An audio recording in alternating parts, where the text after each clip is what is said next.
E o versículo de número 1. Amém? Mateus 7 diz: Não julgueis, para que não sejais julgados. Amém?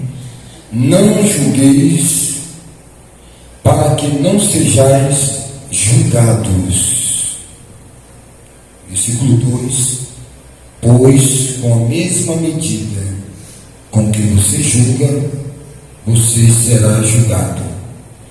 E com os mesmos critérios e medidas com que tiveres medidos, os medirão também. Porque vês tu o arqueiro no olho do teu irmão, e não vê o arqueiro do teu olho? Quando tens uma pedra no teu hipócrita, tira primeiro a trave do teu olho, e então verás claramente para tirar o arqueiro do olho do teu irmão. Amém? Irmãos, nós vamos iniciar essa mensagem nessa noite. A primeira coisa que eu quero chamar a atenção dos irmãos nessa noite é que só tem uma forma de você se desenvolver e crescer. Nós fomos intoxicados. A primeira coisa que você tem que entender é que, falando no termo popular, todos nós aqui fomos envenenados. Acho que é a palavra mais adequada. Envenenados por uma catequese, uma dominação religiosa política. Fomos ali doutrinados na fundação desse país com critérios religiosos da religião dominante nesse país. E nós entramos buscando a verdade. Cada um de nós viemos de vazios, viemos de crises existenciais, viemos de crises, de situações complicadíssimas na nossa vida diária. O vazio da alma era grande e nós encontramos então, em busca da verdade, o Senhor Jesus raiou para nós a sua palavra. O apóstolo Pedro, ele diz que nós devemos desejar como crianças. Ele faz uma analogia, ele faz uma parábola. Uma criança, ela só tem na mente dela, ela nem tem essa consciência, essa inteligência de que é a mãe dela que está amamentando ela. Ela tateia, ela sente o cheiro do leite, é um fator biológico, natural, um dispositivo no período de consciência da criança, e ela ali vai e busca o leite materno, se alimenta. Pedro, ele faz essa analogia que nós devemos buscar o puro leite, que é a palavra de Deus, e buscar essa palavra pura.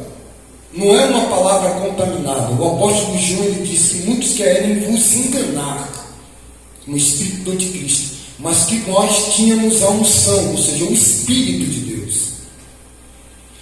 E a única forma de nós nos desenvolvermos é estudar a palavra de forma profusa. Não adianta eu pegar e escrever uma carta para você. Eu escrevo uma carta de 2 folhas, 3 folhas, vou dar esse exemplo aqui. Eu pego aqui uma carta de 3 folhas. Vamos então começar a aprender isso aqui. Eu pego uma carta, escrevo uma carta para o irmão Jonathan, de 3 folhas. Ele parte 1, parte 2 e parte 3. E ele chega e pega a parte 3 para mim. Então, de repente, amanhã você deve voltar 4 horas da tarde, cuidado com isso, com aquilo. Ele deu a parte 3, mas a parte 2 está escrito: antes de 4 horas da tarde, não se esqueça, você tem que tomar um remédio para não desmaiar. Ou ele pega e lê a parte primeira e não lê a parte segunda, vai para a parte terceira. Não existe você querer entender as escrituras sagradas como uma ordem alfabética de uma determinada escola teológica, uma escolástica. Como é que você vai entender a palavra ensinada por um homem? Sim, que homem foi esse? Não, um professor de escatologia é um professor de teologia. Sim, não importa. De que escola? Da escola da denominação tal, do instituto tal, do seminário. A mim não quer dizer nada. Paulo derruba tudo isso porque já existia grandes escolas. A Grécia tinha grandes professores. A banca que você ia tomar, o professor, Dona Cotinha, professora de banca boa, exigente. Essas escolas eram Tácito de Mileto, era Gamaliel, era grandes eruditos, grandes filósofos, né? Tinha ali Temístocles, fulano de Éfeso, fulano de tal lugar, né? Os estoicos, os epicureus, os filósofos, os grandes estudiosos. E tinha suas escolas. Você estudou em que escola? Eu estudei na escola de Tales de Mileto, Temia. Você estudou quem? Eu fui aluno de Sêneca. Eu fui da escola de Sócrates, do período socrático. Eu fui da escola de Pitágoras. Eu estudei no colégio aristotélico. Havia essa salada de frutas lá na Grécia. E Paulo nasce nesse ambiente. Quando ele vem lá das escolas judaicas, onde ele na sua juventude superou a todos, ele disse: da minha mocidade eu superei a todos. Ele foi humilde. Ele não ia dizer dos grandes mestres e doutores que já estavam há 40, 50 anos antes dele, mas ele deu a tônica, ele quis dar a entender: superei. O que foi que faz você superar uma meta? É os seus esforços, é a gramatura que existe em você de querer ter resiliência. E Paulo, então, quando ele agora sai da letra, da escola do entendimento humano, de todo aquele apanhado da antiga aliança, e ele passa agora a receber a revelação transcendental na luz ao caminho de Damasco, ele chega a escrever para a igreja de Gálatas o seguinte: o evangelho que eu prego não me foi dado pelo pastor Flávio, por Mateus, por Tiago, pelo apóstolo João, pelo apóstolo fulano. O evangelho que eu prego foi me dado por revelação do Senhor Jesus Cristo. Tá bom? Não tem Spurgeon, não tem Scofield, não tem Paul Walsh, certo? Não tem Savonarola, não tem Calvino. É o Espírito. O apóstolo Pedro diz: toda a escritura divinamente inspirada serve para redarguir, corrigir e edificar. Mas tem que vir de quem? Do Espírito. Não é do que eu vou ler e vou interpretar. Não é uma interpretação pessoal. E aí Paulo ainda é mais redundante: o evangelho que eu prego não me foi dado por homens, também não foi ensinado por homens. Eu não fui lá na escola de Toninho para aprender, não fui na escola de Daltinho para aprender, não fui na escola de Anderson para aprender. Foi me ensinado pelo Espírito Santo. Não fui buscar a permissão para pregar o evangelho dos apóstolos que eram antes de mim. Depois de 3, 4 anos que eu tive encontro com Pedro. Não tem tietagem. O evangelho não existe pirâmide social. Não tem pedir autógrafo. Você já conheceu o apóstolo João? Já falou com o Tiago? Falou com o apóstolo Pedro, o apóstolo Tiago? Não tem esse negócio de que você é o astro da banda Lodum, que se converteu e agora é é melhor que todo mundo aqui dentro. Isso aí é a religião gospel. O camarada está lá no mundo, faliu, não vende mais uma banana de um CD, aí chega, se converte, está lá no fundo do poço, como você estava, acerta Jesus e estrela. Eu não quero que você venha cantar aqui na festa porque você não é estrela. Convida fulano de tal. Louvar e adorar a Deus não é ir tomar uma aula de canto lírico ali em Capoeiro Sul, no colégio de música. Não é ser bem afinado, não é sobre conhecer que eu estou pregando, não é sobre ter voz bonita, não é sobre saber interpretar o hebraico ou o grego. Eu estou falando sobre vida com Deus, irmão. Você tem uma vida com Deus? Eu estou falando, irmão, sobre a prática. Eu não preciso chegar aqui e ter uma grande dificuldade de desenvolver a baila da pedagogia, argumentos para poder elevar o seu nível de agrado, o seu nível de intelectualidade. Não adianta eu chegar aqui e trazer para você tópicos e requisitos para você sair daqui inchado, porque a ciência incha, mas é o amor que edifica. O apóstolo Paulo olhou para a igreja de Corinto, que era o cabedal da intelectualidade, e ele disse: olha, breve eu vou aí, para ver, não as suas palavras, mas as suas atitudes, porque o evangelho não é palavras, é virtude. Jesus olhou para os discípulos e disse: Pai, graças te dou, porque ocultastes essas coisas aos sábios deste mundo, aos grandes, aos estudiosos, e fez o quê? Revelaste. O negócio aqui é revelação, meu filho. Você se põe na presença de Deus, você se coloca na posição de Deus, e se Deus não quer fazer de você um mestre, um doutor, e tem uma outra coisa com você, Ele vai fazer o que Ele quer. Mas se você pedir, Ele pode fazer. Ele não queria fazer de você um doutor, mas você pediu entendimento para ensinar a palavra, Ele vai lhe dar. Agora, as escrituras, cada um veja como edifica sobre o fundamento, se tem condição de levar essa construção até o fim. Então não adianta eu chegar aqui e colocar aqui um coletivo, uma quantidade de textos das escrituras, trazer um estudo de uma exegese exaustiva. Eu sempre gostei muito do sermão expositivo. Eu sempre fui uma pessoa que preguei um evangelho expositivista. O que é um evangelho? É uma mensagem de você expor a palavra. São textos, você vai pegando esses textos e traduzindo eles para trazer um entendimento, esmiuçar o que é que ele está dizendo diante da realidade da época e do momento que estamos vivendo.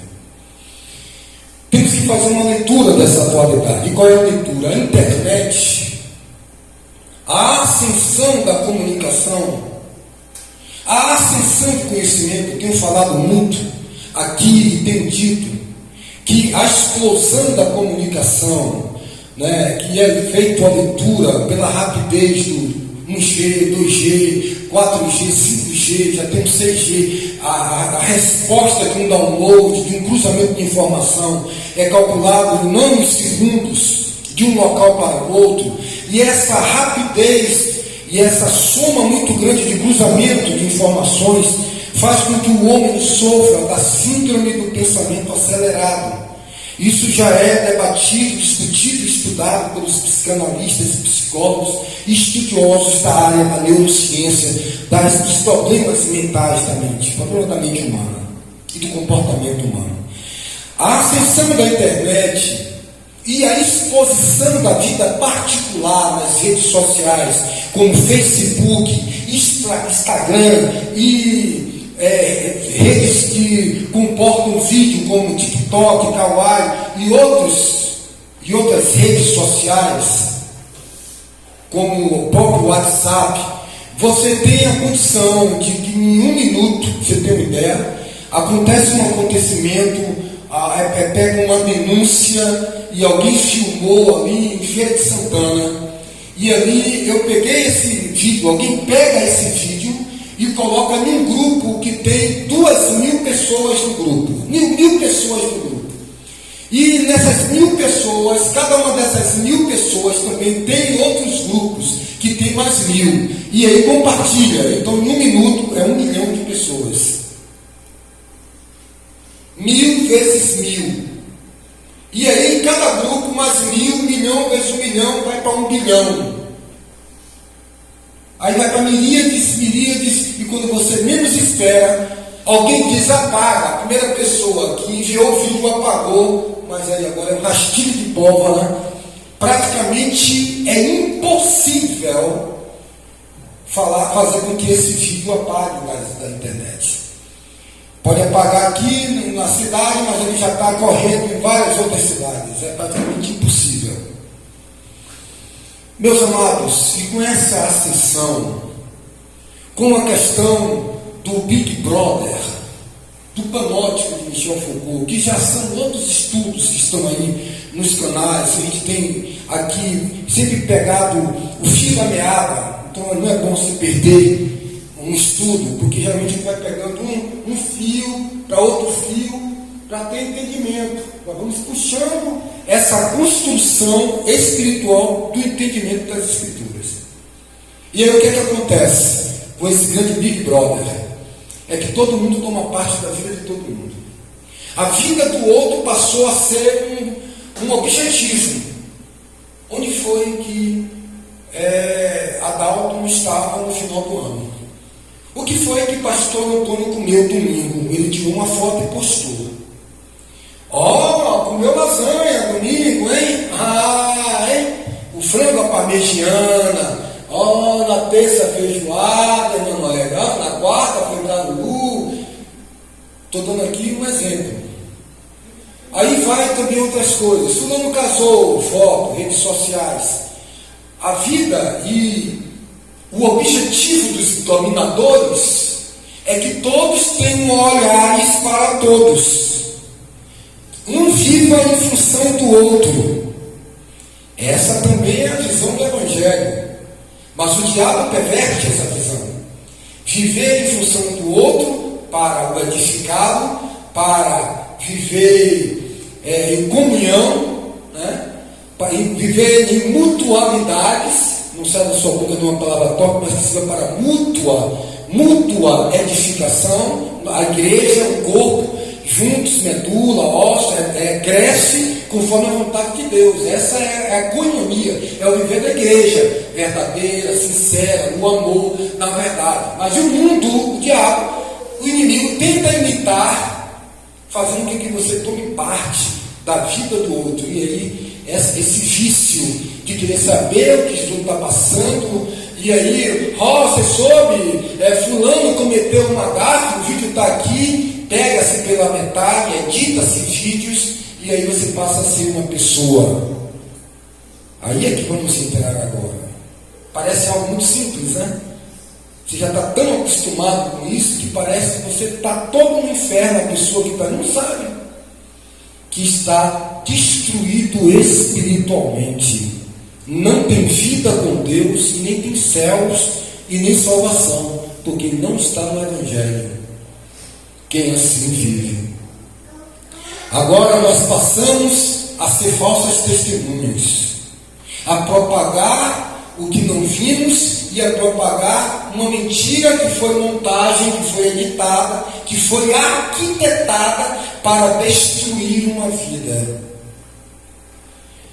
O que leva uma pessoa a fazer isso?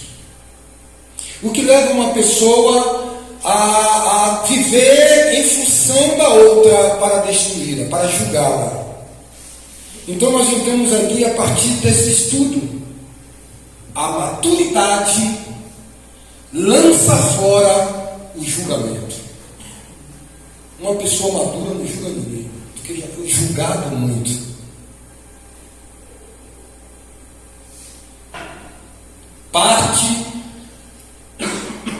A partir daí, uma pessoa desenvolvida, uma pessoa madura, e não existe maturidade sem sofrimento, meu filho, tá bom? Não existe o crescimento sem erros, não existe crescimento teórico. Crescimento é ver para crer, é pegar na massa, é prática. tem que ir para o estágio, tá bom? Você aprende aqui e amanhã Deus te prova no cotidiano da vida. Na maturidade, ela lança fora o julgamento. Quando você vê alguém dialogando sobre a vida de outro alguém, a troco de nada, que não vai trazer nenhuma edificação, no fundo tem algo por trás disso. Ou um orgulho ferido de alguém que te feriu um dia, alguém que não te saudou um dia na rua, ficou lá no seu subconsciente, alguém que não lhe deu a devida honra, alguém que fez algo com você e passou o tempo, mas ficou no seu subconsciente, e você de forma robótica, magnética, passa a ter atitudes imperceptíveis, onde o seu ídio, o seu ego, o seu orgulho passa a dominar as suas atitudes. Você não percebe que isso foi fruto de algo no passado, algo não resolvido, que aparentemente está tudo bem, oi, tudo bem, mas existe celeumas, existe amarguras, e que leva-nos a julgar a vida desse alguém. Você julga a vida de alguém que você ama? Hã? Você passa pelos erros de alguém que você ama? Você nem aceita. Eu sei, fulano, que você ama João. Eu sei que você tem um carinho muito grande por fulano. Mas você não pode fechar os olhos para ver os erros dele. Porque no amor, é um amor que protege. Esse aí é o amor humano. O amor humano, o amor divino, ele ama. Deus ama, mas ele é justiça. Aí já é um outro assunto, eu não vou entrar aqui para não desvirtuar, entrar de um outro sentido da palavra. Mas você não anda julgando alguém que você ama, um amigo que está todo dia com você releva, você tem misericórdia quando ele erra, mas já por aquele outro você já tem um outro senso de justiça, você já tem uma outra tomada de decisão, porque há algo ali, há um racha, há algo que aconteceu. Mas na maturidade, nós somos independentes, somos não autossuficientes, mas temos domínio sobre nossas ações e não vivemos debaixo de elogios ou de acolhimento de quem quer que seja. Você aprende a respeitar a liberdade de todos. Então, aqui quando nós lemos Mateus 7:1, nós vamos observar Jesus dizendo: não julgue para não ser julgado. Deus não mandou você julgar ninguém. Há aqui alguma ordem de Deus dizendo que eu tenho que julgar Jonatas? Porém, as escrituras sagradas, elas não se contradizem. Tá bom? É por isso que eu falei aqui no início dessa reunião que eu não posso ler a carta que alguém me mandou, a terceira página, sem ler a primeira, sem ler a segunda. Aqui na palavra de Deus, por exemplo, existem livros que foram escritos primeiros. Por exemplo, o livro de Jeremias foi escrito primeiro do que o livro de Salmos, mais ou menos. O livro de Provérbios, o livro de Daniel, o livro tal do profeta Oséias foi escrito primeiro do que tal livro. Não está em ordem cronológica, entendeu? Não está em ordem cronológica. Quem foi? O livro de Jó foi escrito primeiro que o Gênesis. O livro primeiro Crônicas foi escrito primeiro do que primeiro Reis. Não está aqui em ordem cronológicas. Então já começa aqui. Você vai ler o livro de Atos dos Apóstolos, você vai ler o livro de Apocalipse, que não tinha sido escrito ainda quando Paulo estava escrevendo aquelas cartas, Laodiceia, para lá, a carta de Laodiceia que nós não temos, Colossenses, para Coríntios, não existia ainda, não tinha escrito ainda Apocalipse. Vocês não estão tendo uma ideia? Muitos desses livros, muitos irmãos não tiveram acesso.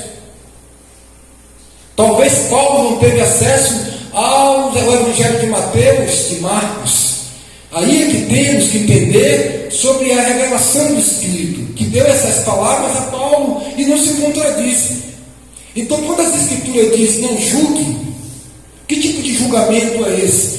nós não temos a total clarividência, não conhecemos o obscuro da vida de ninguém. Porém, lá na frente nós observamos que na carta aos Coríntios, o apóstolo Paulo observou que estava tendo um problema na igreja de Corinto, onde alguém ali tinha comprado,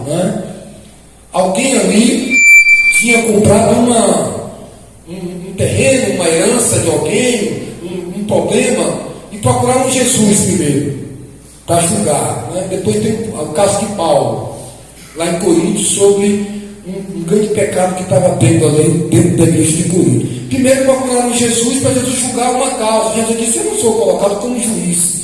Essa causa aí é no tribunal. Ali havia o direito romano que influenciava Israel.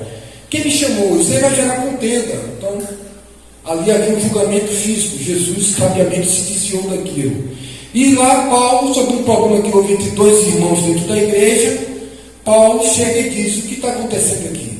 Eu soube que Anderson foi lá na delegacia abrir um boletim de ocorrência contra Dalton. Anderson, será que aqui no meio da igreja aqui, você não poderia ter consultado o pastor Antônio para resolver esse problema? Para julgar isso de forma reta? Quanto foi? Não foi R$1.000, ele me pagou 500. Eu estou cobrando juros, é um direito seu, você pode liberar esses juros, mas quer cobrar com juros, ele não quer pagar com juros, e aí eu estou na delegacia. Se for na delegacia, você vai ter que pagar com juros, então por que não resolve isso aqui? Aí Paulo diz: será que não tem aí nenhum irmão sábio que pode resolver isso e julgar essa causa? Porque vocês vão julgar o mundo. E como é que o mundo agora vai julgar um problema de vocês dois? Que coisa mais sem critérios, sem sentido. E aí Paulo disse sobre problemas físicos humanos, nós iremos tratar isso aqui. Quando tomasse a Santa Ceia, algum irmão que tivesse uma vida desordenada deveria ser julgado conforme as Escrituras, não sentença de morte ou sentença de juízo para o inferno. Paulo disse: olha, Deus julga o mundo, nós aqui julgamos o viver da igreja.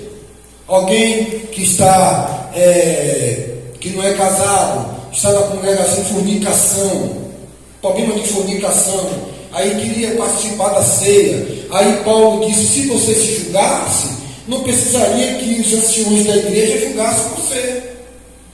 Aos pastores e obreiros que andassem errado, e alguém viesse trazer uma acusação contra ele, viu algum irmão e disse assim: olha, o diácono Anderson estava fazendo algo errado, pastor. Aí a Bíblia me orienta que eu não devo aceitar nenhuma acusação contra o diácono, contra o presbítero, o pastor, o ancião, que é a mesma coisa de presbítero, que vive isso, se 2 ou 3 testemunhas, porque sabe que a vida de um homem de Deus é acusada dia e noite. E que se houvesse alguma coisa que fosse comprovada, esse pastor ou diácono fosse exortado na frente de todos, na congregação, na santa congregação, para que outros não cometessem o mesmo erro, e tivessem vergonha e medo, temor, na verdade. Então aí há esses julgamentos, julgamento comportamental, entendeu? Se você tem essa questão que é um obreiro, que é uma pessoa, mas esse julgamento é conforme as Escrituras, não é julgamento para condenar para o céu, condenar para o inferno. E aí, o Senhor Jesus, lá no versículo 2 e 3, ele começa a falar sobre isso, quando ele diz o seguinte: não é errado o irmão Flávio chamar Pedro a atenção. Pedro, o que é isso? Você xingando na porta de casa? Você dando palavrões no seu trabalho? Não está escrito no livro de Efésios: não com palavras torpes? E você está com palavras torpes? Está dando risada de gaiatice? Não com gracejos indecentes, risos risadas oriundas de piadas, de mau gostos, com sentidos sexuais, com sentidos de heresias, estandartes da vida. Que o amor não se regozija com injustiça. Escorregou na taça da banana. O amor não se regozija com isso. É um viver santo da igreja.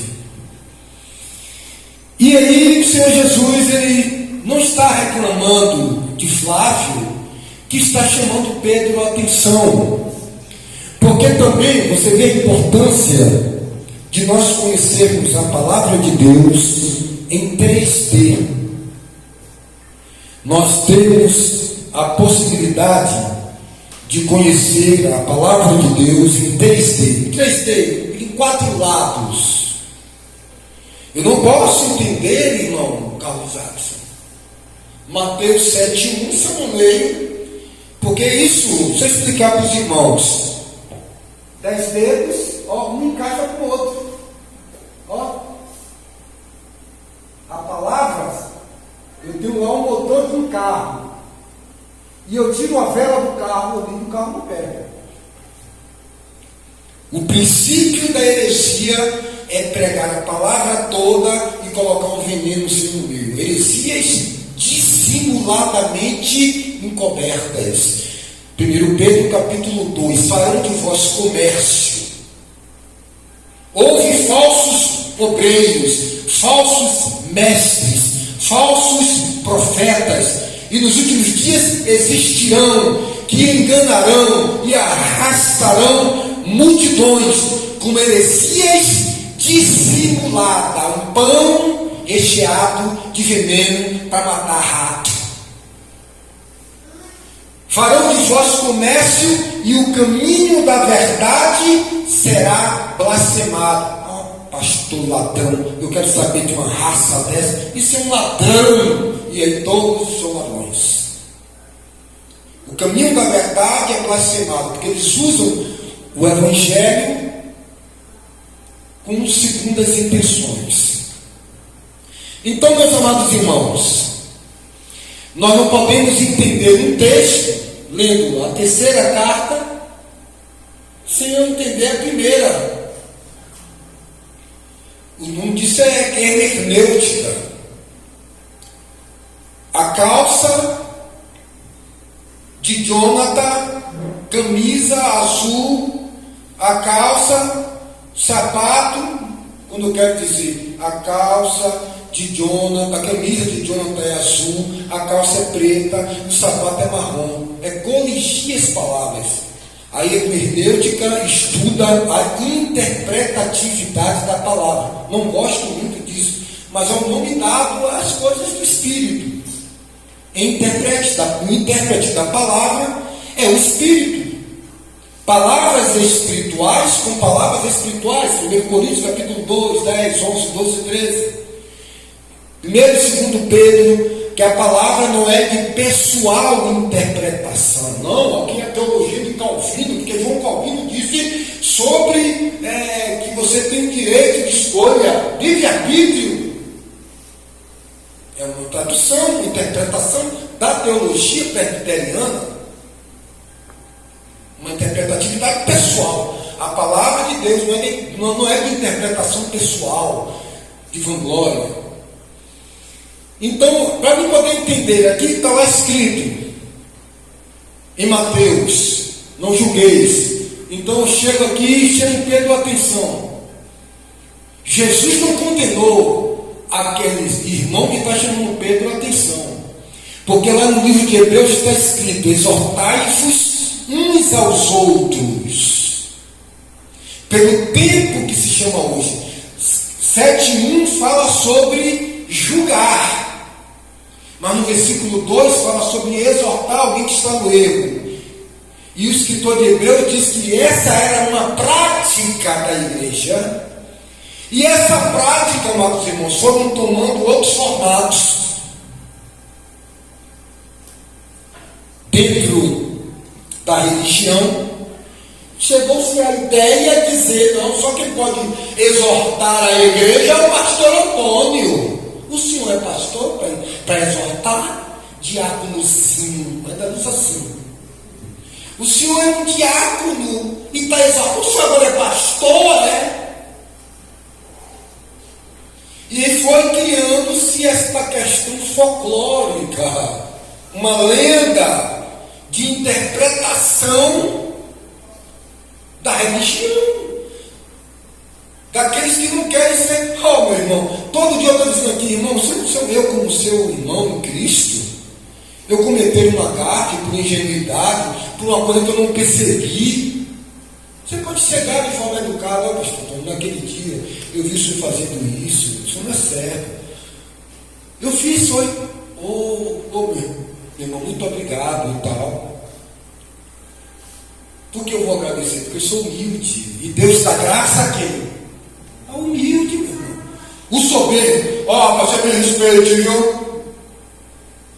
Eu já vi casos de um irmão chegar, irmão,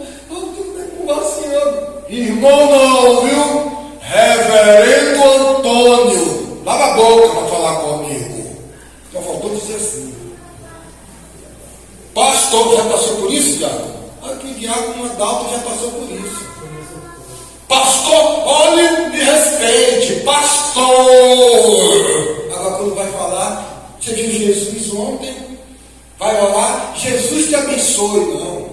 Quando você diz Jesus, sem a palavra Senhor na frente, já é um outro estudo.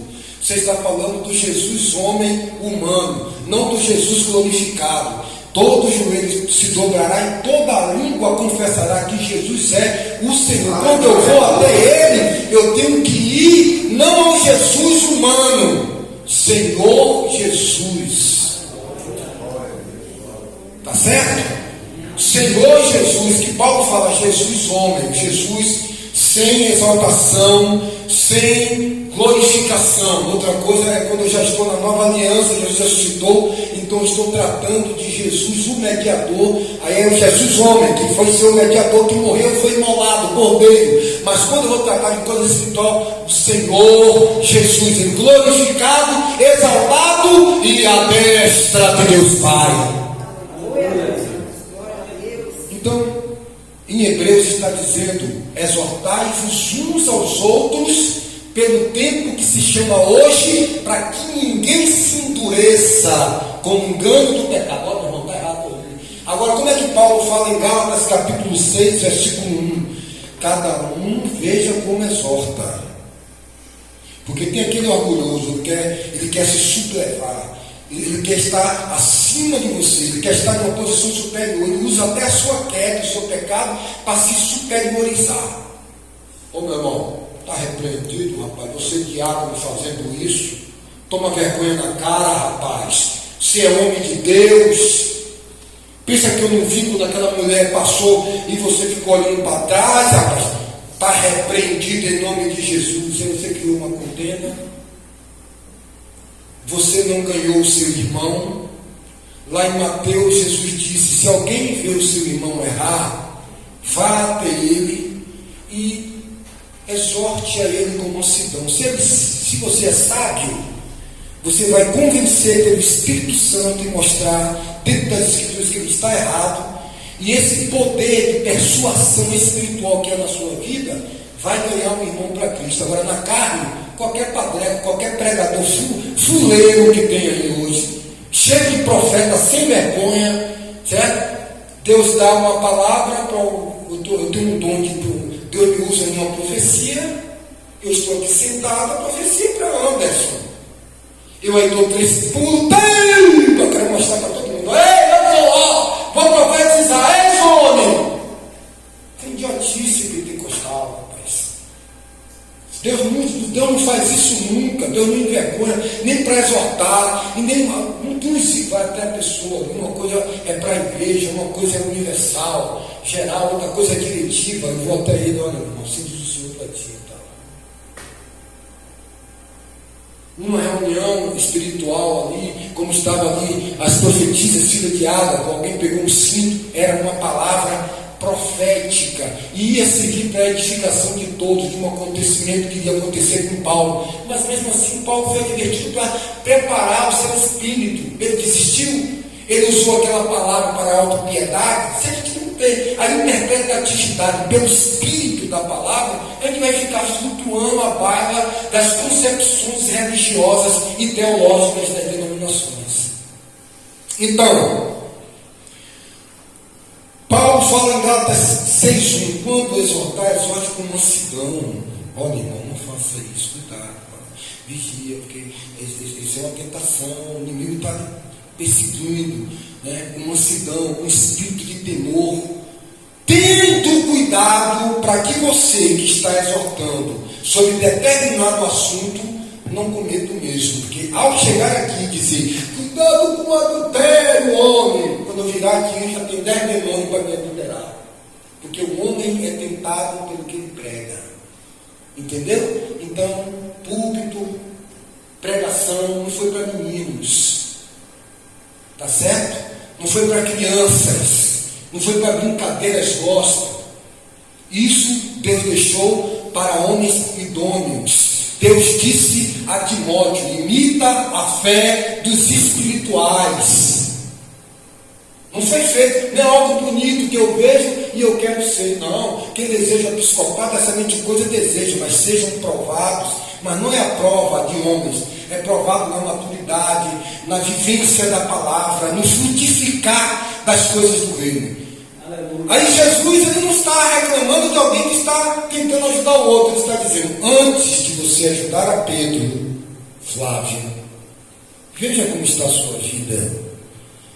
Hipócritas, é aquele paladino da moralidade, todo santo, mas escondidinho em casa, comete todo tipo de sortilezas pecaminosas, e que depois, no andar do culto, como seja revelado, a gente vê os escândalos que tem tido nas religiões, dos grandes pregadores e homens, e de por visões curtas, porque muitos estão sendo enganados, porque estão se apegando às coisas gloriosas, grandiosas, sabe?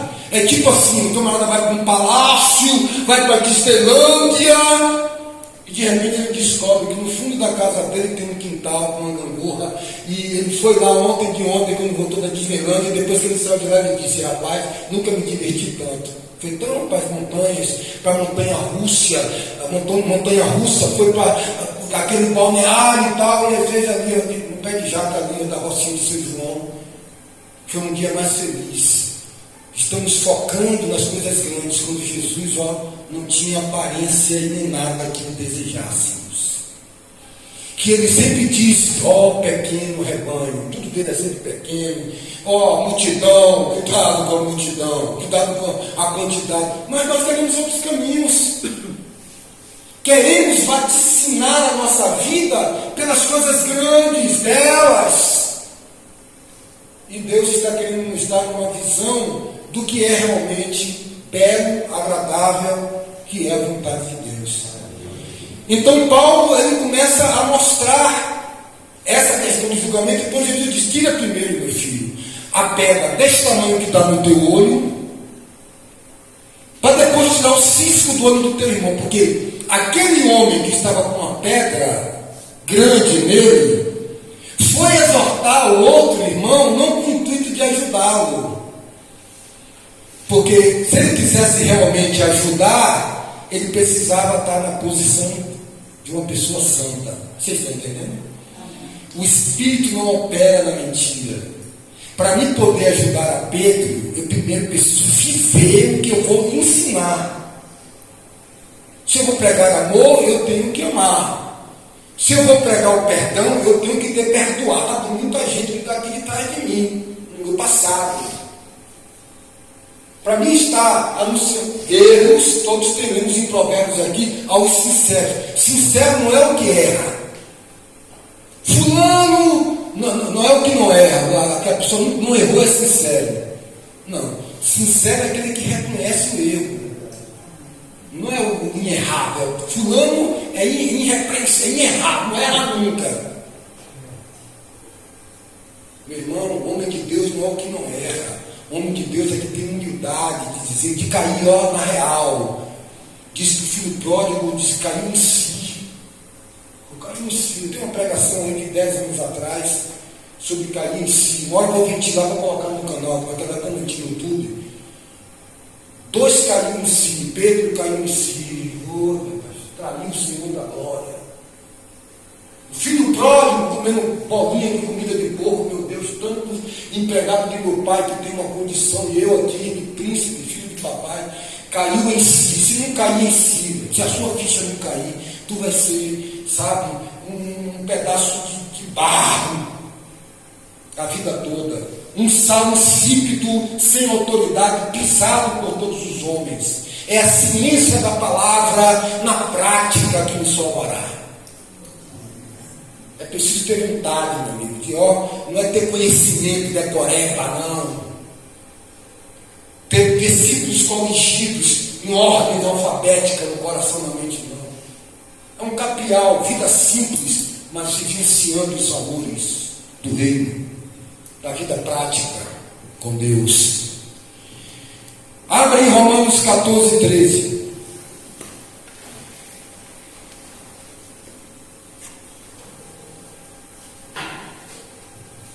Não pense que o estudo da palavra é algo instantâneo, não, viu? De 10 minutinhos, não. Não se estuda a palavra em 1 hora de relógio. Isso aqui são tópicos para você meditar em casa. Romanos 14, 13 está dizendo para nós aqui, irmãos. Quem achou aí pode ler em alta voz? Portanto, não nos julguemos mais uns aos outros, antes não seja o vosso propósito, não por tropeço ou escândalo ao vosso irmão. Veja só, eu falei sobre a ascensão da internet. Todo mundo julga todo mundo. Polêmicas de cantores, de irmãos. Pelo amor de Deus, irmão. A gente vai viver julgando a liberdade dos outros debaixo de um crivo religioso. Ah, fulano aqui ninguém julga por bebida, né? Por comida. Versículo 4: quem és tu que julga o servo alheio? Para o seu próprio Senhor está em pé ou caia, mas estará em pé, porque o Senhor é poderoso para o suster. Tem pessoas que fazem diferença entre dia e dia. Domingo, sábado, terça, quinta, quarta. Tem que ser santo. Tem gente que faz diferença de dia em dia. Capítulo 14, verso 6.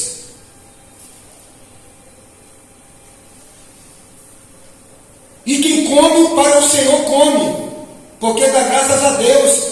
Quem não come para o Senhor também não come, dá graças a Deus. Quer comer vegetal? Coma, rapaz. Deixa eu comer carne em paz.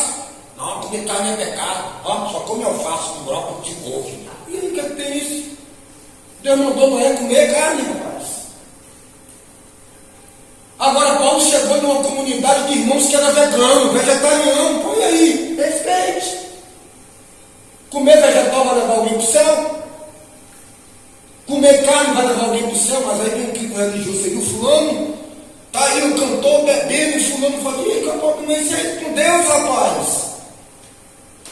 Você não quer beber? Não beba. Você vai, onde é que está não? Jesus era apelido de cachaceiro, não bebia não? Mas aí vem o evangelho puritano, que entrou em Pernambuco, pela igreja congregacional. O cara tem dificuldade de entender a palavra. Eu não bebo. Se você não quer beber, não beba. Aí vai, chega lá na Alemanha, os irmãos, aqui ninguém toma café, é cerveja quente. Café é pecado de droga, cafeína. Tu toma todo dia, tu não toma da dor de cabeça. Os viciados não é da reino de Deus. Viciado de quê? Coca-Cola? Eu conheço muitos viciados em Coca-Cola.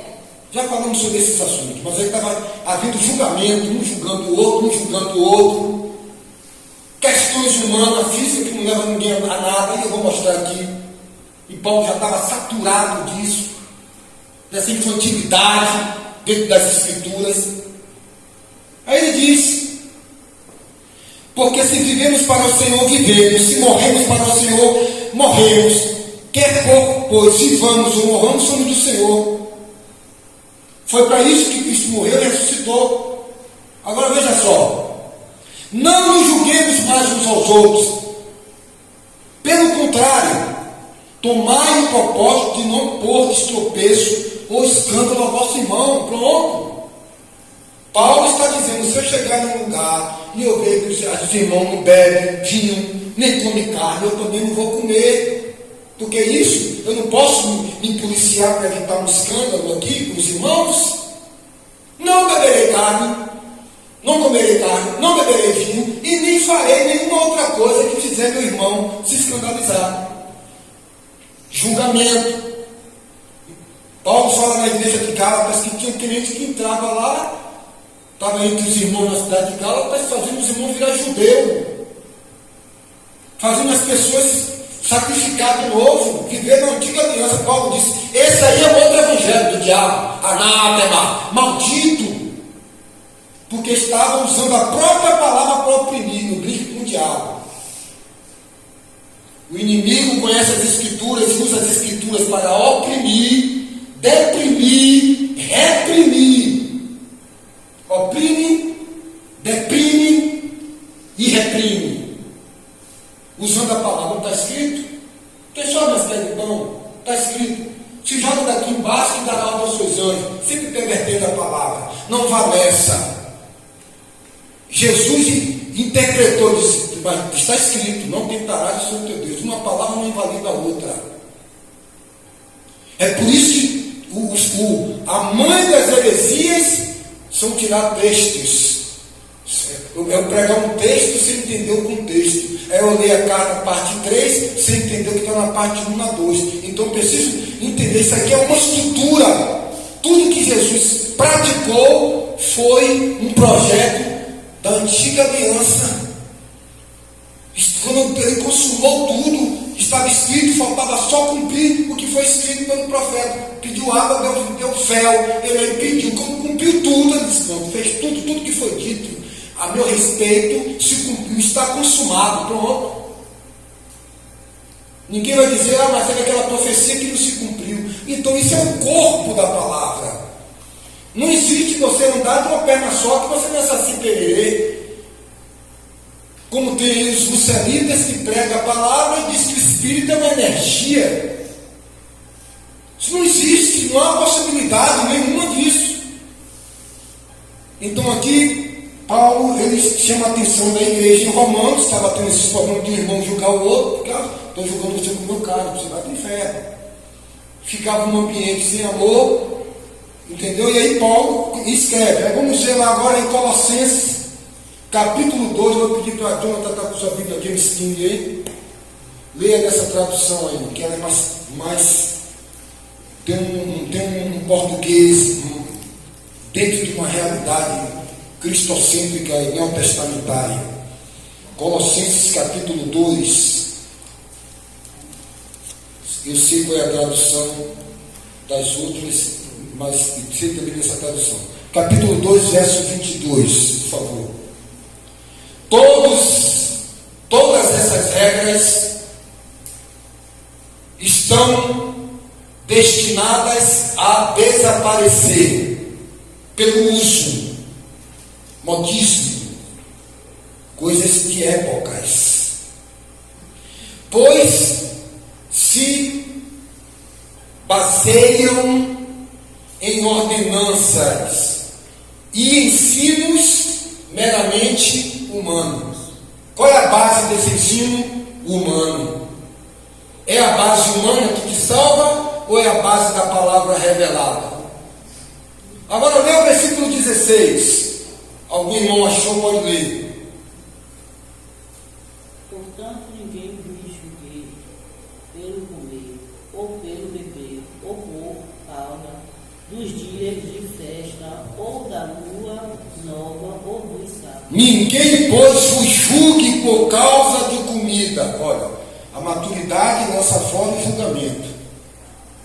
Oh, irmão, está comendo caruru. Qual é o problema do caruru, rapaz? De quem? Do diabo? Caruru é um quiabo que Deus fez, pinicadozinho, com dendê, que é feito da semente do dendê. Ah, é comida do cão. Meu irmão, não dá para conversar com você, meu irmão. Um negócio desse aí, você não quer a verdade. Vai para o Talibã. Quer viver debaixo do que vai levar o cara para o inferno, rapaz. Cheio de tradições, o diabo está usando isso para escravizar. Sabe por quê? Difícil é tomar um tapa na cara e dar outra, meu irmão. Difícil é viver a palavra. Agora, viver dentro de uma religião cheia de regimento interno, é isso que eu quero para a sua vida, nem para a minha? Ninguém julgue por causa de comida. Que comida? Comida, rapaz. Que mastiga, engole a comida, então não julgue ninguém. Ou bebida. Se você acha uma coisa certa, tudo que é feito sem fé é pecado. Então faça você. Você vai dar conta de você mesmo a Deus. Porque tudo isso tem sido sombra das coisas que haviam de vir. Porém, o corpo é de Cristo. Ninguém se faça juiz contra o outro, pretextando humildade, né? se fazendo de santão. Aí aqui está dizendo, ó, culto dos anjos, baseando-se em visões, como é aquela uma que tem aí na internet, não pode, vai queimar, não é?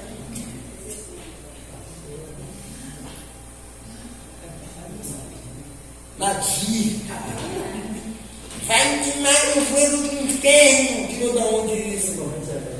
Eu tive uma visão, fui para o céu, vi uma mulher de branco com uma manta azul e Iemanjá, minha senhora, e aí estava dizendo para meu irmão, ô irmão, vamos para a palavra, meu irmão, quer viver de fantasia, meu irmão, quer viver de oba-oba, quer viver de negócio de vestir uma manta branca com uma rosa vermelha para dentro de Santa Ceia, um toque de agogô dentro de igreja, invocando espíritos. Vai para a palavra para você ver, irmãos. Não tem escritura, não tem seriedade. Aí aqui Paulo está dizendo, tudo isso parece ser santo, tudo isso parece ser realmente poder, mas quando lá surge uma tentação, ele viaja, vai para outro lugar, e lá começa a bocado de mulher, você é mulher, começa a bocado de homem, a tentação, ninguém sabe o que eu sou. Eu fui para São Paulo pegar em frente da rocha. Saía para o centro de São Paulo, mulher para tudo que é lado, todo tipo de mulher, branca, preta, azul, vermelha, entrava nas lojas, saía, era proposta aqui, era psiu ali, uma coisa, outra, o diabo, o demônio, dizendo que ninguém me conhece, estou em frente da rocha, vou vir para Carapicuíba, vou entrar no metrô aqui, pronto, e aí?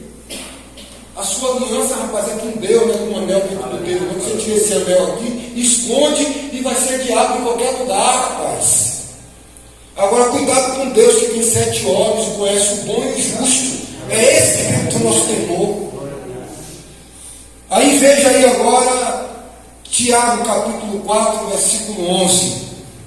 O horário já está indo embora. Tiago 4, 11.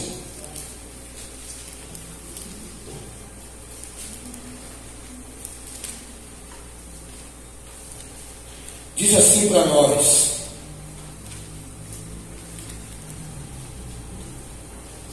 Irmãos, não faleis mal um dos outros. Aquele que fala mal do irmão ou julga a seu irmão, fala mal da lei e julga a lei. Ora, se julgas a lei, não és observador da lei, mas Deus. Tem algum Deus aqui? Juiz. Quem é o juiz? O juiz é Deus, meu filho. Paulo exortava a igreja, não julgueis nada antes do tempo. Tem um tempo de julgar. Que julgamento é esse? Que sentencia para o céu ou para o inferno, que separa bode de ovelha. Outra coisa é o que as escrituras aqui nos orienta dentro da palavra, sobre a forma de vestir, sobre a forma do nosso comportamento e de nossas condutas morais. Certo? Eu duvido que uma mulher vai olhar para Jesus e vai ter vontade de copular com ele, devido à sua santidade. Lá no estado de São Paulo, uma mulher estava no ponto de ônibus, parou um camburão preto, jogou um saco na cabeça daquela mulher, jogou no camburão e levou para uma mansão, para qualquer lugar lá de São Paulo. E aí, aquela mulher ficou dentro de um quarto, de repente, aquele homem lá, não sei se era o comando de um tráfico, de uma quadrilha naquelas épocas, década de 90, 80, e quando aquele homem chega lá, eu acho que quando eu pegar uma mulher, mas sai pela rua e pega uma mulher linda que eu quero lá essa noite. O cara tinha uma cara de pegar a mulher forçada, demônio, né? Sexopata. E aí chegou lá na hora que acende a luz, ele aí, com licença, senhora, moça, senhorita, já volto, viu? Fechou a porta, seus imbecis, vocês são doidos, seus idiotas. Eu mando você pegar uma mulher linda, você traz uma santa. Vou voltar lá. Digo, moça, você não sou evangélico, não sou cristão, sim, por Deus vivo. Estava indo para a congregação e esses homens me botaram aqui, me sequestraram. Vou mandar ele levar a senhora com todo cuidado para onde a senhora ia. Seu idiota. Eu mando você buscar a mulher linda, serva do santo Deus, você quer me acabar? Mas se ela estivesse lá com tomara que caia, ou que não caia, se ela estivesse lá cheia de sensualidade, que as Escrituras dizem que os sensuais não têm o Espírito Santo. Desenhando as nadas das unhas, sol bate, parece um filme pornográfico, com esses tecidos transparentes, calças apertadas, desenhando os testículos, as genitálias. E aí, já falei sobre você ser causa de tropeço para os outros. Aí é uma outra coisa. O ancião da congregação, ele vai trazer uma palavra que nós temos que ter uma moderação na forma de vestir. Ninguém vai comer 1 quilo de sal na comida. Uma palavra temperada com sal, com bom senso, com equilíbrio. O Espírito de Deus vai conduzir a você. Sua comunhão com Deus vai dizer a forma de você andar, falar. É Ele que é o guia que vai lhe conduzir a toda a verdade. E os mestres da congregação, que foram chamados, vai corrigir a palavra de Deus, vai aplicá-la conforme a necessidade. Irmão, não fale mal um dos outros. Agora, quais são os motivos? Vamos ler aqui Tiago 3,8. Vou dar uma acelerada aqui. Tiago 3,8 diz: a língua, porém, nenhum dos homens é capaz de domar. É mau e contido, carregado de veneno mortífero. A língua. Certo? Com ela bendizemos ao Senhor e Pai, também com ela amaldiçoamos os homens feitos à semelhança de Deus. De uma só boca procede bênção e maldição. Meus irmãos, não é conveniente que essas coisas sejam assim. Acaso pode a fonte jorrar do mesmo lugar o que é doce e o que é amargoso? Irmãos, para com isso. Para com esse negócio de estar falando mal dos outros, de estar compartilhando vídeo de mentira e de destruir a vida do outro, irmão. Pelo amor de Deus. Esse cantor aí, Kleber Lucas aí, rapaz. Ora pelas pessoas, irmão. Ou vai ficar feliz se o cara amanhecer amanhã, ó, fulano, grande cantor, que cantava na igreja, foi encontrado, pendurado numa corda, morto. Pronto, está feliz agora? Desgraçou a vida do cara? Ó, Senhor, eles não querem te ouvir, pica fogo aí, rapaz, não sabe do... Eu a ninguém julgo, está aqui, ó. João 8,15, eu a ninguém julgo, porque eu não vim para julgar, a minha palavra julga. Fica esse inferno de pessoas que vivem, o camarada é um grande pregador, fulano pecou, você se sente bem, né? Se sente melhor que ele, né? Acabou de ver aqui, quem está em pé, tem cuidado para que não caia, mas Deus é Deus que está caindo, tem poder para levantá-lo. Todo mundo tem que ir para o céu, rapaz, dá a mão, ajuda, ora, intercede. Fica uma igreja cheia de fermento, pessoas imaturas, vivendo em função da desgraça do outro, certo? Você pode ser feliz, mas não mais do que eu. Olha que ideia, rapaz. Então vamos ver aí, para fechar mais 10 minutos. O motivo que leva uma pessoa a julgar o outro é o que mesmo? Eu não gosto de falar da pessoa, eu não gosto de falar dele. Esse cara mesmo, você é tirado da rachadinha, né? Ele é o pregador da noite, e já sabe como vai ser, né? Tiradão. Não gosto desse cara aqui. Não gosto dessa careca sua não, vou com a cara do pão. Pastorzinho Antônio, os irmãozinhos aqui. Não faz mal a ninguém, rapaz. Não tem poder de matar ninguém, assim. Temer aquele que tem poder de levar para o inferno, de julgar. E aí eu ficar, sabe? Eu tenho um Anderson que naquelas épocas ele fez isso comigo, Né? Aí, conscientemente, o que é que leva a viver julgando? Porque eu julgo ele, porque eu não gosto dele, mas eu não julgo você, porque você é meu amigo, tá me ajudando, eu não gosto de você. Então vamos ver lá. Motivo do julgamento: inveja. Quando o cara tem inveja de outro, um carro, isso não presta não, isso é ruim. Isso bate na mulher. Todo mundo quer derrubar a imagem do outro. Você sentiu um filho, é o ego. O cara botou um paletó, uma gravata dessa aqui que eu comprei por R$10. Um teatro Natal. Lá no brechó, lá eu disse, ó, é uma crista de ó. Crista de ó ninguém falsifica não. Uma gravata dessa aqui é R$1.000 na internet, 800, 300, agora deve ser 200. Mas tá de 10, todinha bonita, você nem ia saber. Estava lá pendurado na folha.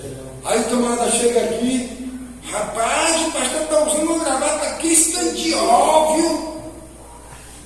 É motivo de inveja. Não presta não, para estar roubando.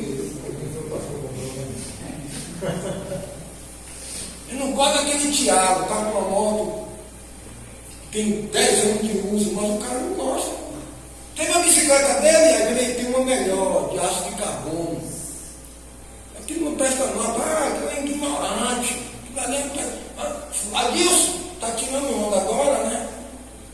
Está com carro, vendendo pista todo dia, tu não sabe como está enralando, sobe e desce, trabalhando na limpeza pública, ali, funcionário de São Félix, subindo ladeira, correndo, ali armando, barraca desarmando, mas aí olha, tá bonito, com essa camisa da Lutalino, não sei o que, tá nisso, tá no chão, não sabe?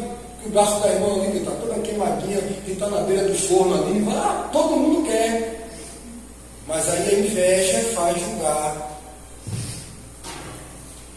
Ai, meu pé tá bom, tá de boa agora, o marido comprou um carro, comprou uma moto, mas não sabe que a irmã está com a coluna doendo, de ficar 10 horas de relógio arrancando unha e cutícula dos outros. Você está entendendo, meu irmão? Vendendo o acarajézinho dela lá, não, é porque ela está se divertindo. Aqui, irmão, a inveja. Abra aí Tiago capítulo 3, versículo 14.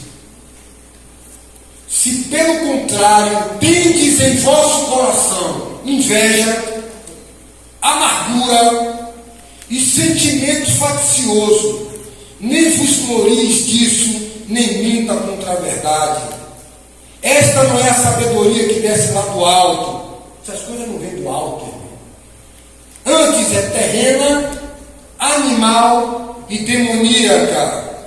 Pois onde há inveja, sentimento faccioso, aí há confusão e toda espécie de coisas ruins. Tudo que é ruim está no meio disso. Versículo 15, 16, 17. A sabedoria, porém, lá do alto é primeiramente pura, depois pacífica, indulgente, tratável, plena de misericórdia e de bons frutos, imparcial, sem fingimento. O ódio leva ao juízo, a inveja leva ao julgamento, a amargura, o amor leva à misericórdia, o tempo todo. O tempo todo Jesus é misericórdia. Sou eu que sou bom ou seus outros são maus? Eu faço o que eu quero, você está julgando errado. Justiça é a virtude moral que rege o ser espiritual no combate ao egoísmo biológico, orgânico do indivíduo. Digo eu ao meu justo, que ele viverá na fé, ao meu justo, diz o Deus eterno. Esse justo é aquele que não julga, que está num processo evolutivo de maturidade, cujo qual Paulo fala aos Efésios, chegando à estrutura do varão perfeito, Cristo Jesus. Ele lança fora o julgamento, porque Jesus não exigiu a perfeição de ninguém. Ele não escolheu ninguém perfeito. Pedro, que andava 3 anos com uma espada, Jesus nunca disse isso, lança fora a espada. andando com 3 oitão no bolso. Qualquer coisinha que defende Jesus. Jesus nunca falou nada. Você pensa que Jesus não sabia? Um Judas ladrão, tomando a Santa Ceia, vindo alegre dizendo que os demônios nos obedecem, e outras coisas mais. Entenda o tempo de cada um. Nada fica oculto. Aconteceu algo no meu trabalho, eu contei aqui. Eu criei um grupo para encerrarmos. E lá eu inseri 2 colegas no grupo, os irmãos conhecem o caso. E várias pessoas saíram do grupo porque achavam que aquelas colegas eram falsas, julgavam, mas o grupo era para todos e todos tinham direito. Ficou um ambiente meio diferente, algumas pessoas ligaram para mim para querer saber por que foi que eu tomei aquela atitude, e eu disse, olha, se vocês têm alguma diferença com essas pessoas, eu pensei, desculpe, que vocês já tinham superado isso, pensei que vocês estavam acima da mediocridade, mas vocês saíram do grupo porque elas entraram, tudo bem, eu não acho isso certo, e aí expliquei os meus conceitos e os meus pontos de justiça, tudo bem. O tempo passou, as colegas estavam depois se resolveu tudo, o meu comportamento, a minha vida em si, não dá muita margem, as pessoas até procuram um erro, está toda hora, porque nós somos seres humanos. Quando foi essa semana, a Universidade Federal do Rio Grande do Sul instituiu os preceptores, os professores, e os professores fizeram um grupo, e aí o que aconteceu? Colocou todo mundo, alguém saiu, sai agora do grupo. As 2 jovens que eu tinha colocado no outro grupo foram inseridas nesse grupo. Sai agora e não recebo diploma? Você está entendendo, irmãos? Pastor, o que o senhor quer dizer? O tempo, irmãos. Fiquei muito triste com aquilo, me calei, orei a Deus. Fiquei triste pela ignorância das pessoas, falta de espiritualidade, de maturidade. Como a gente acontece na igreja, a gente vê tanta gafe, tantas pessoas com tanto tempo, mas porque o tempo não quer dizer nada em relação à idade cronológica. Tem homem de 60 com a cabeça de um de 15 anos. Rapaz, você já é experiente, toda hora todo mundo. Pelo amor de Deus, rapaz, acorda, você morre e fica tudo aí, a vida não é isso. Pessoa velha não quer dizer nada, mas nada melhor que o tempo cura bola de fumo, como você disse. Então dê tempo ao tempo, as pessoas vão crescer, vão evoluir, e alguns vão ser Peter Pan a vida toda, e você vai ficar se negativando, se neutralizando. Você já pensou se toda hora Jesus ficasse se reinventando como um camaleão? Não, aqui é Samaria, eu tenho que ser samaritano. Não, aqui é Galileia, eu tenho que ser galileu. Rapaz, sal é sal, entra e sai em qualquer lugar. O sal, você não vê ele, mas se ele não tiver, você não sente sabor.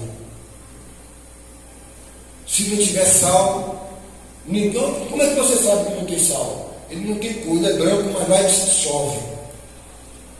A glória pertence a Deus, mas você é o sal do mundo. Não está aí para julgar, para se encher de amargura. Você é uma pessoa que é egrégora, negativa, uma pessoa que onde chega um ambiente,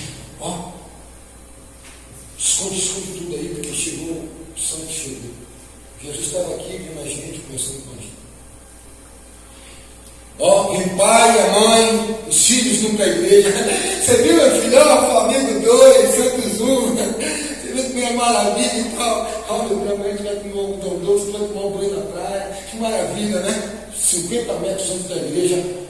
Já vê o diácono, já vê um obreiro, já vê um.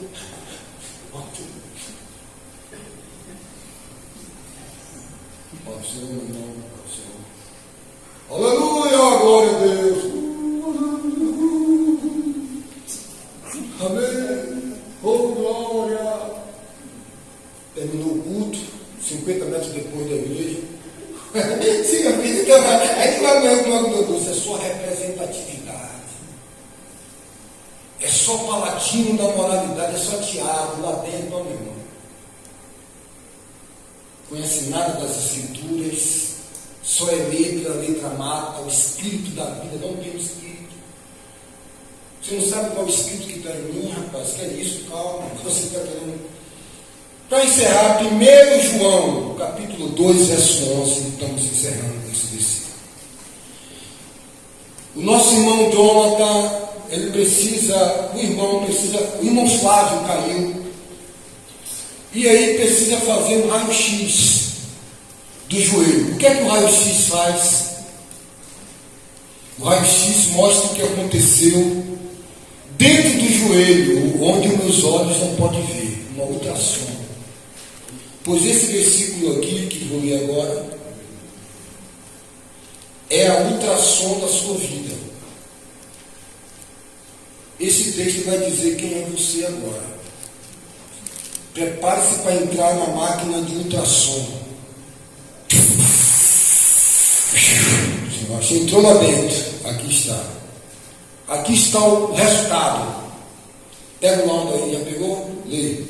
Pegou para o médico dos médicos? Vamos ver aqui onde é que está esse texto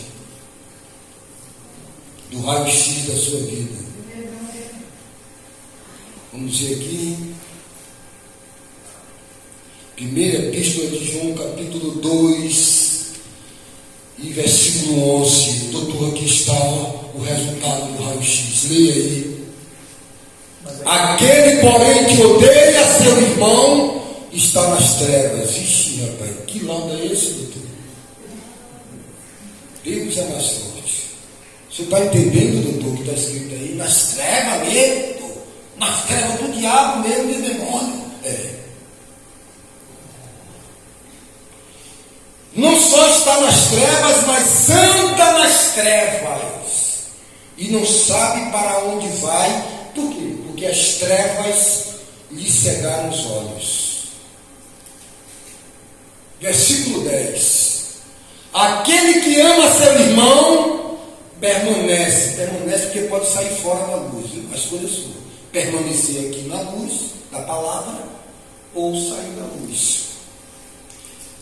Aquele que ama seu irmão permanece na luz e nele não há nenhum tropeço. Você escolhe.